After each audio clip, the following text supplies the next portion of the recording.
la fuerza de la gravedad, pues ya en el video se explicó bastante que es inmanente en toda partícula física, o sea, cualquier partícula física que contiene masa, contiene gravedad. Por eso se llama inmanente. Además es acumulable en intensidad, y ahí viene lo que decíamos, que no somos machos, pero somos muchos. El fotón es 10 a la 39 ceros más fuerte que yo, pero yo me puedo acumular hasta 10 a la 45 ceros y entonces mato a todas las otras fuerzas.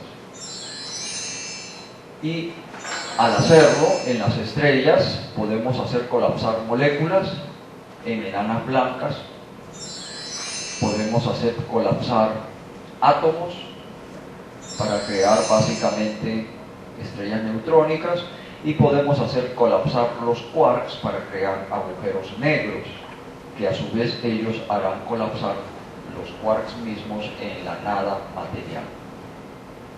Todo eso lo hace la gravedad.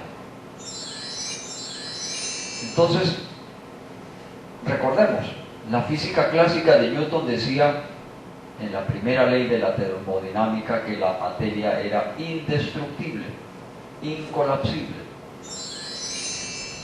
También hablaba de que la gravedad terrestre y celeste estaba en función de la masa y inversamente proporcional al cuadrado de las distancias. Que la energía es limitada y se transforma en otra forma de energía. Que el tiempo y el espacio eran absolutos, intransformables. Mientras que llega la física cuántica y dice que todo se reduce a vibraciones cuánticas de una energía infinitesimal que se mide en forma de paquetes discretos de energía en una escala tan chiquitica que se llama escala de Planck. Que eso, de nuevo, es simplemente una escala para fines de referencia. Y esta escala se dijo que era 10 a la menos 35 ceros de metro. Esa es la escala de Planck. Cuando llegamos a ese orden de magnitud, estamos en la escala de los cuantos, estamos en la escala de la física cuántica. Y ellos hablan de 12 partículas fundamentales de materia.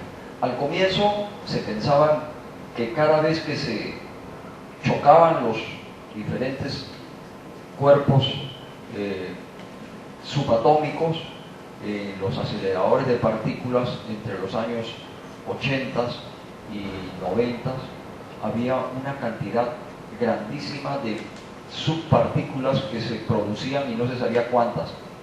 Pero finalmente, a mediados de los 90, se unificaron. Dijeron, no, todos son producto de 12 partículas básicas, 12 partículas fundamentales, que a su vez se pueden unificar en 3 familias. O sea que estas 12 pertenecen a 3 familias. Una familia que se llama la familia electrónica de partículas, la otra la familia muónica y la otra la tauónica. Quiere decir que cada familia contiene 4 partículas fundamentales. Y entonces estas 4 partículas fundamentales eran quarks, electrones y neutrinos. De pronto, anteriormente, para aclarar un poquito más, la familia electrónica, que está hecha de el quark arriba, el quark abajo, el electrón y el neutrino propiamente dicho, es la que está configurando todos y cada uno de las moléculas de este planeta, del Sol, de todo el sistema solar y posiblemente de todo lo que conoce la astronomía a través de observarlo por telescopio. Todo eso es familia electrónica. Pero, ¿qué cosa contiene familia muónica y tauónica? Eso solamente se ha podido hacer en laboratorios y solamente por fracciones de segundo en laboratorios de partículas. Se piensa que esas formas de partículas muónicas y tauónicas pueden conformar de pronto materia en el espacio, pero no se ha podido detectar ni dónde, ni qué, ni cómo. Entonces todo lo que se conoce es lo electrónico.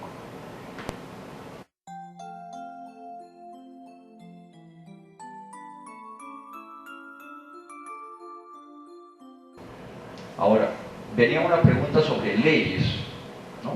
La pregunta tuya de ¿qué es una ley? Pues hay leyes físicas que son las únicas que la ciencia oficial acepta. Y nosotros estamos proponiendo leyes espirituales también. Eso lo vamos a ver más adelante.